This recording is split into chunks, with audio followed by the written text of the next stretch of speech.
Hello दोस्तों, आप सभी का स्वागत है आपके अपने YouTube चैनल झटपट स्टडी में। और आज मैं आपको पढ़ाने जा रहा हूँ ट्रिगोनोमेट्री या फिर त्रिकोणमिति। तो ज़्यादा समय बर्बाद ना करते हुए चलिए हम अपने वीडियो को जल्द से जल्द शुरू करते हैं। तो जो हमारा आज का चैप्टर है वो है ट्रिगोनोमेट्री, या जिसे हिंदी में त्रिकोणमिति भी बोलते हैं। तो ट्रिगोनोमेट्री या फिर त्रिकोणमिति कुल 3 शब्दों से मिलकर बना है। अगर इंग्लिश में देखा जाए तो ट्रिगोनो और मेट्री। इसका मतलब होता है क्या? इसका मतलब होता है त्रिभुज। इसका मतलब होता है हमारा साइड्स। साइड्स का मतलब ये जैसे ट्रायंगल है, इसकी ये सब जो साइड्स होती हैं उन साइड्स की बात कर रहा हूँ मैं। तो इसका मतलब होता है क्या? साइड्स या भुजाएं, ठीक है। और इसका मतलब होता है हमारा मेंसुरेशन। क्या होता है? मेंसुरेशन। मेंसुरेशन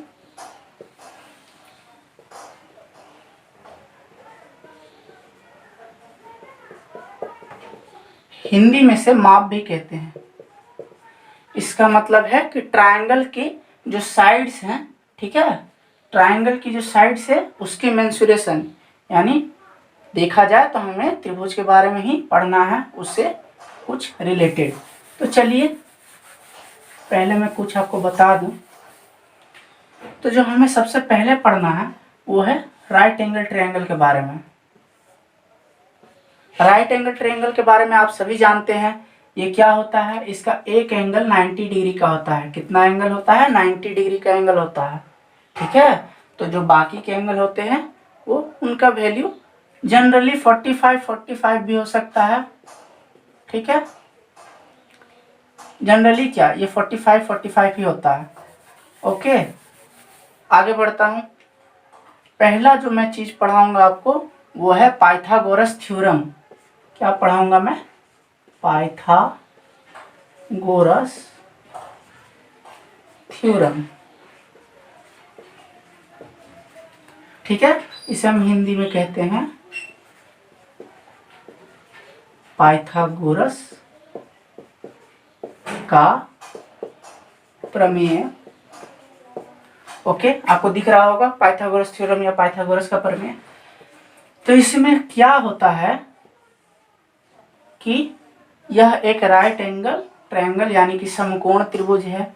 इसकी 3 साइड्स होती हैं। इसे हम लोग कहते हैं लंब या फिर परपेंडिकुलर। इसे कहते हैं हम बेस या फिर आधार।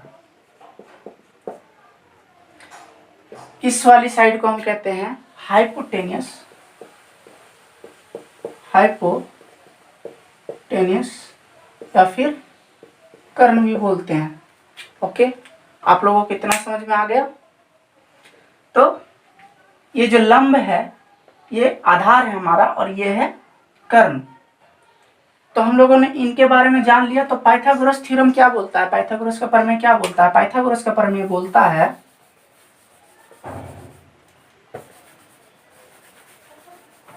पाइथागोरस का प्रमेय हमारा बोलता है कर्ण का होल स्क्वायर बराबर लंब का होल स्क्वायर जोड़ आधार का होल स्क्वायर। जिसे इंग्लिश में हम ये भी बोल सकते हैं, शॉर्ट टर्म में मैं लिख दे रहा हूँ, हाइपोटेनियस का whole square is equal to perpendicular का होल स्क्वायर प्लस बेस का होल स्क्वायर। ये भी हम बोल सकते हैं आप, ठीक है। आपको इस फॉर्मूले को याद रखना है। जिसमें आप कर्ण बोलो तो आप समझ जाओ, ये जो ढलवा सा लाइन है ये वाला, इसे बोलते हैं लंब। हम इस वाले साइड को बोलते हैं ये जो खड़ा सा है आधार बोलते हैं, ये जो बैठा हुआ बेस है उसे, ठीक है। आपको समझ में आ गया होगा इतने बात। तो इसको बताने के बाद मैं आपको कुछ त्रिकोणमितीय अनुपात के बारे में पढ़ाने जा रहा हूं, या फिर जिसे ट्रिगोनोमेट्रिक एनालिसिस कहते हैं। क्या कहते हैं? त्रिकोणमितीय अनुपात, या फिर इंग्लिश में बोलूं तो ट्रिगोनोमेट्रिक आइडेंटिटीज। क्या क्या है ये ट्रिगोनोमेट्रिक आइडेंटिटीज? पहली बात करते हैं साइन थीटा, अगला आता है हमारा कॉस थीटा, उसके बाद हमारा आता है टैन थीटा, कॉसेक थीटा, फिर आता है हमारा सेक थीटा, और उसके बाद आता है क्या? Cot theta. देख लीजिए आप लोग गौर से, ये कुल 6 ट्रिगोनोमेट्रिक आइडेंटिटीज हैं, या फिर इन्हें त्रिकोणमितीय अनुपात भी हम लोग कह सकते हैं। ओके, तो चलिए इनके बारे में भी कुछ पढ़ लेते हैं। तो ये जो हमारा साइन थीटा है, इसे हम बोल सकते हैं P बाई एच, इसे हम लोग बोल सकते हैं B बाई एच, इसे बोल सकते हैं P बाई बी, इसे बोल सकते हैं क्या? H बाई पी, इसे बोल सकते हैं क्या? H बाई बी, इसे बोल सकते हैं क्या? B by P. हिंदी वालों के लिए P फॉर परपेंडिकुलर, यानी कि लंब बटा कर्ण, आधार बटा कर्ण, इसे बोलेंगे हम लंब बटा आधार। ओके, अब इधर आते हैं हम, इधर इसे बोलते हैं हम लोग कर्ण बटा लंब, इसे बोलते हैं हम लोग कर्ण बटा में आधार, इसे बोलते हैं हम आधार बटा में लंब।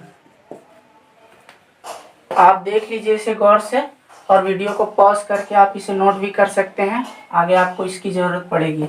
ठीक है, आपको मैंने इस चीज़ों के बारे में बता दिया, ये भी बता दिया कि क्या लंब होता है, लंब क्या है, कर्ण क्या है, आधार, परपेंडिकुलर, हाइपोटेन्यूज और बेस।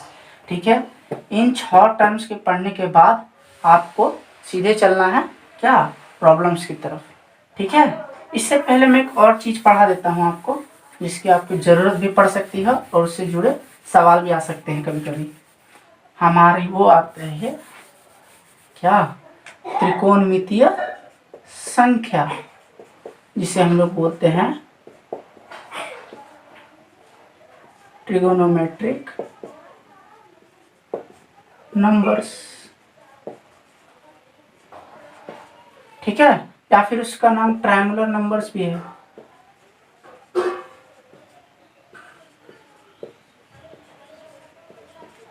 ये क्या होती है ट्रायंगुलर नंबर्स?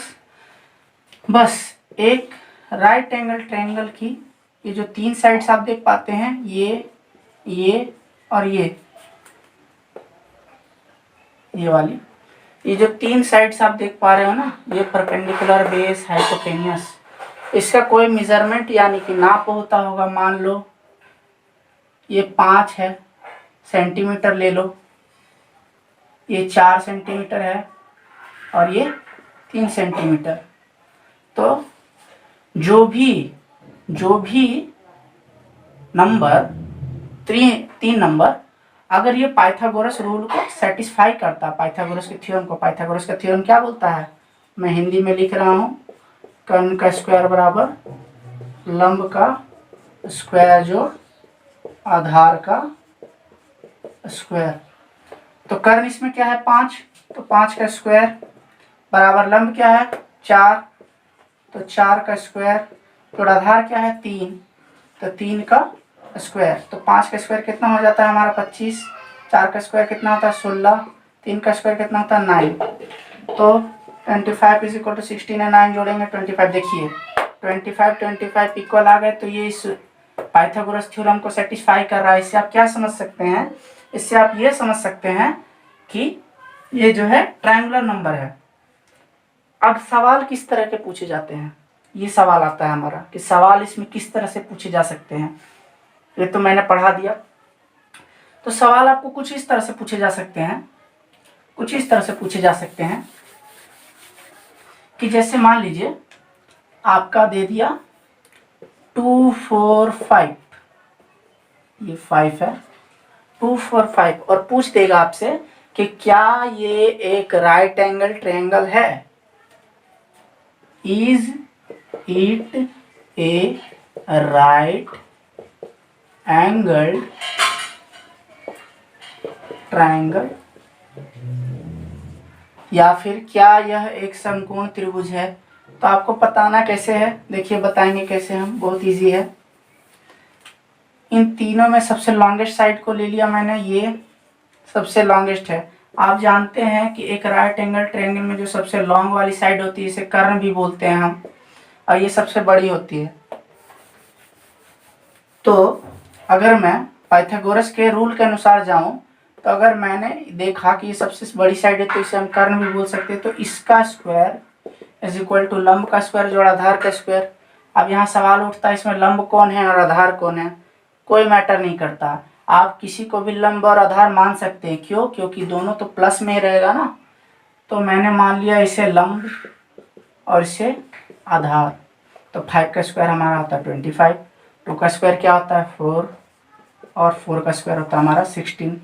तो 25 इज इक्वल टू, इसको ऐड करते हैं तो आता है हमारा 20। तो आपने देखा क्या कि ये दोनों इक्वल नहीं है, ये दोनों बराबर नहीं है। जब बराबर नहीं है तो ये क्या, ये एक राइट एंगल ट्रायंगल हो सकता है? नहीं, यह एक राइट एंगल ट्रायंगल नहीं है। इस तरह से आपसे सवाल पूछे जा सकते हैं। अब मान लो कोई राइट एंगल ट्रायंगल हो, उसका मैंने अभी एग्जांपल दिया था 5 4 3। आपको फट से पता लगाना है तो सबसे बड़ा वाला साइड को चुनो, उसका होल स्क्वायर करो, वो किसके बराबर होगा? इन दोनों के स्क्वायर के सम के बराबर होगा। तो इन दोनों के वर्गों का योग के बराबर होगा। तो 5 का स्क्वायर आता है 25, 4 का स्क्वायर आता है 16, 3 का स्क्वायर आता है 9, 25 बराबर, अगर 16 और 9 को मैं जोड़ूँ तो आता है 25। 25 25 बराबर होगा, यानी कि यह एक समकोण त्रिभुज है। बात खत्म। चलिए इतना दूर मैंने आपको समझा दिया। अब मैं बढ़ूंगा एनसीईआरटी के क्वेश्चंस की तरफ। वो मैं आपको इस तरीके से समझाऊंगा ताकि आपको उसके मतलब गहराई से कॉन्सेप्ट समझ में आए और आप उसे इजीली बना पाए। तो ठीक है, मैं आपको बताता हूँ।